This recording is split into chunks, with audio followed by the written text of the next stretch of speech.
नमस्कार, आप देख रहे हैं 4 पीएम और मैं हूं अभिषेक मिश्रा। देखिए, कल बिहार की 18 जिलों के 121 विधानसभा सीटों पर वोटिंग समाप्त हो चुकी है और इन 21 विधानसभा सीटों पर जाहिर है जितने उम्मीदवार थे, पक्ष के विपक्ष के निर्दलीय, सारे उम्मीदवारों की किस्मत ईवीएम में कैद हो चुकी है। पहले चरण में जिन 121 विधानसभा सीटों के लिए वोटिंग हुई, मेरा ख्याल है कि सबसे ज़्यादा चर्चा अगर किसी विधानसभा सीट की रही या अब भी वोटिंग के बाद सबसे ज़्यादा जेहन में उन 121 सीटों को लेकर सवाल किसी सीट को लेकर है किसी के मन में, तो वो मोकामा विधानसभा सीट को लेकर है। मोकामा की विधानसभा सीट पहले से सुपर हॉट सीट, क्योंकि अनंत सिंह वहां से चुनाव लड़ते रहे, जीतते रहे, उनकी पत्नी भी चुनाव लड़ी, उपचुनाव लड़ी और वो भी जीती। इस बार अनंत सिंह खुद मैदान में थे और जनता दल यूनाइटेड के टिकट पर थे। दम ठोक कर ये कहा था कि 1 लाख से ज़्यादा वोटों से जीतेंगे। इस बीच मोकामा में एक घटना घटती है।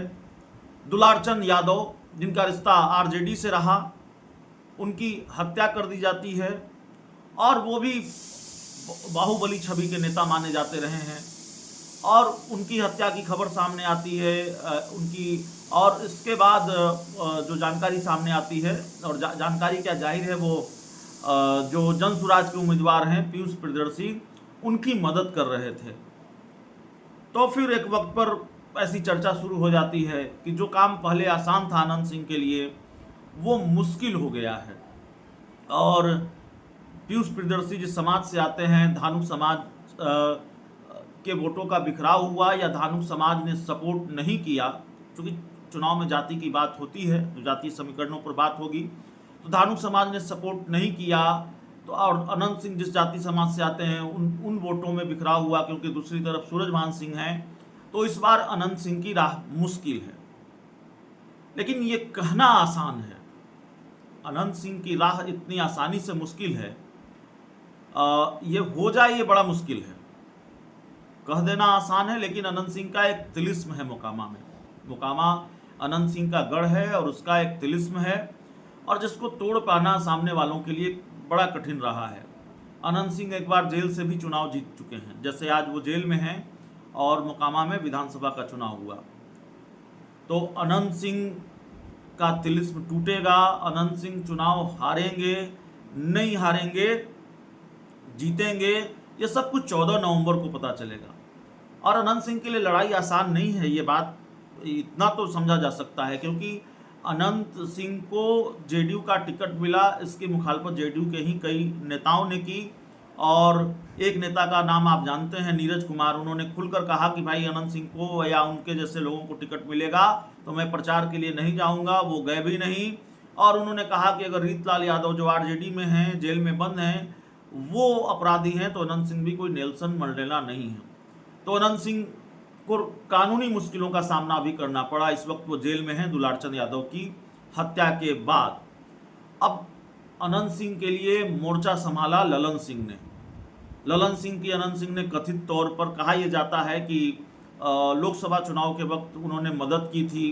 पेरोल पर जब लोकसभा चुनाव के वक्त अनंत सिंह बाहर आए थे, तो उसको भी एक सहयोग के तौर पर, एक प्रयोग के तौर पर देखा गया कि भाई क्या संयोग है, लोकसभा का चुनाव है, ललन सिंह चुनाव लड़ रहे हैं और अनंत सिंह बाहर हैं, बहुत सारी चर्चाएं हुई। तो कथित तौर पर अगर अनंत सिंह ने मदद की है तो कहा जा रहा है कि उस मदद का बदला ललन सिंह चुका रहे हैं। और अनंत सिंह के जेल जाने के बाद ललन सिंह ने मोकामा के लोगों से ये कहा, मोकामा में ये कहा कि भाई ललन सिंह माफ कीजिएगा, मुरेठा बांध कर एकदम बिल्कुल प्रचार करने के लिए गए और उन्होंने ये कहा कि भाई अनंत सिंह नहीं है तो हम सबको अनंत सिंह बन के चुनाव लड़ना पड़ेगा। ये वही अनंत सिंह हैं जिनका विरोध उनकी अपनी पार्टी में हो रहा है, जिनका विरोध उनकी अपनी पार्टी के मुख्य प्रवक्ता कर रहे हैं, और अनंत सिंह को आपराधिक छवि वाला व्यक्ति बताते रहे नीरज कुमार, लगातार उन पर हमलावर रहे।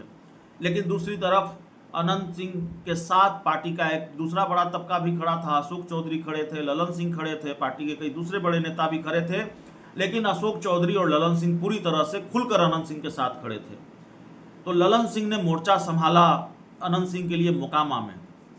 अब सवाल ये है कि ईवीएम में अनंत सिंह का राजनीतिक भविष्य कैद हुआ है या ललन सिंह की साख कैद हुई है। कौन जीतेगा मोकामा, कौन हारेगा मोकामा, इससे ज़्यादा महत्वपूर्ण सवाल ये है कि जेडीयू के अंदर खाने क्या होगा, जेडीयू में क्या होगा। और जेडीयू में महाभारत के आसार हैं। देखिए, ललन सिंह और संजय झा ये दो ऐसे नेता हैं जेडीयू के, दो बड़े नेता हैं जिनकी अभी सबसे ज़्यादा चलती है नीतीश कुमार के बाद।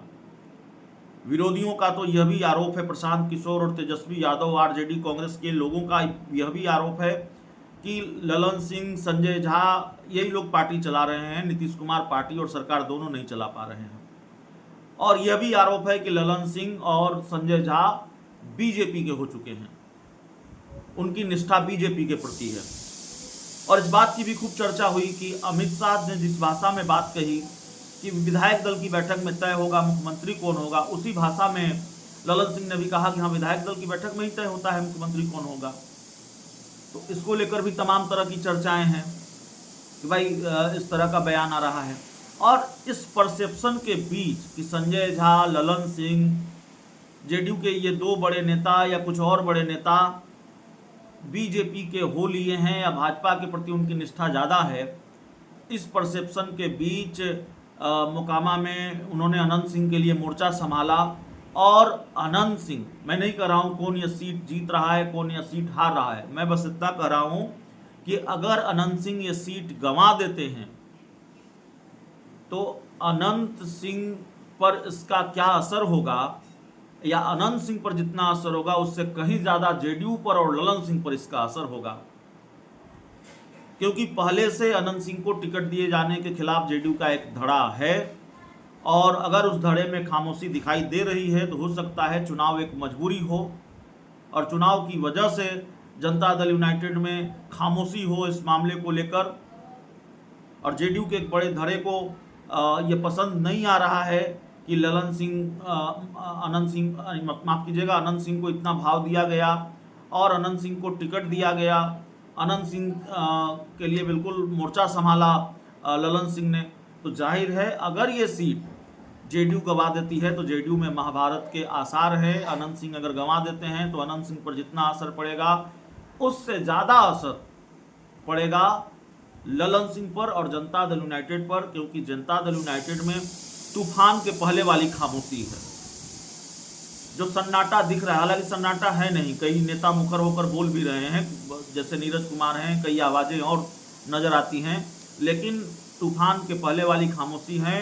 और मोकामा की सीट हाथ से गई तो जेडीयू में भूचाल और महाभारत सब कुछ तय है।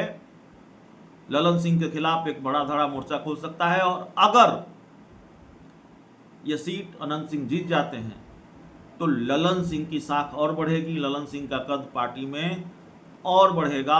और जो परसेप्शन है कि ललन सिंह और संजय झा लोग अभी जेडीयू के सुपर बॉस हैं, तो जाहिर तौर पर सुपर बॉस नहीं, सुपर बॉस की भूमिका में ललन सिंह और संजय झा हो सकते हैं। हालांकि अनंत सिंह के मामले में संजय झा की कोई बहुत महत्वपूर्ण भूमिका है, कोई बड़ी भूमिका है, मेरा ऐसा मानना नहीं है। खबर यही है कि ललन सिंह ही चाहते थे कि अनंत सिंह चुनाव लड़े, नहीं तो बीच का रास्ता भी तैयार किया गया था कि अगर पार्टी में विरोध हो रहा है या पार्टी की छवि को अगर नुकसान पहुंचने का खतरा है, या जो कि नुकसान पहुंच रहा है, अनंत सिंह को लेकर सवाल जेडीयू पर उठाए जा रहे हैं, तो ये बीच का रास्ता निकाले जाने की कोशिश हुई कि भाई उनके बेटे को टिकट दे दीजिए, उनके बेटों को चुनाव लड़ा दीजिए। लेकिन कहा यह जाता है, चर्चा है कि ललन सिंह अनंत सिंह को ही टिकट देने के पक्ष में थे, और ये ललन सिंह ही थे जो मजबूती के साथ अनंत सिंह के साथ खड़े रहे।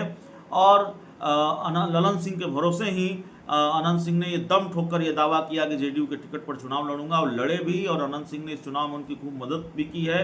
अब जब अनंत सिंह जेल में हैं तो ललन सिंह ने मोर्चा संभाला। तो कुल मिलाकर गुनागणित यही है, मोकामा पर सबकी निगाहें टिकी हुई है। देखिए मोकामा की सीट क्या होगा, मोकामा की सीट कौन हारेगा कौन जीतेगा ये कहा तो नहीं जा सकता, लेकिन मोकामा की सीट अनंत सिंह के कब्जे से निकाल पाना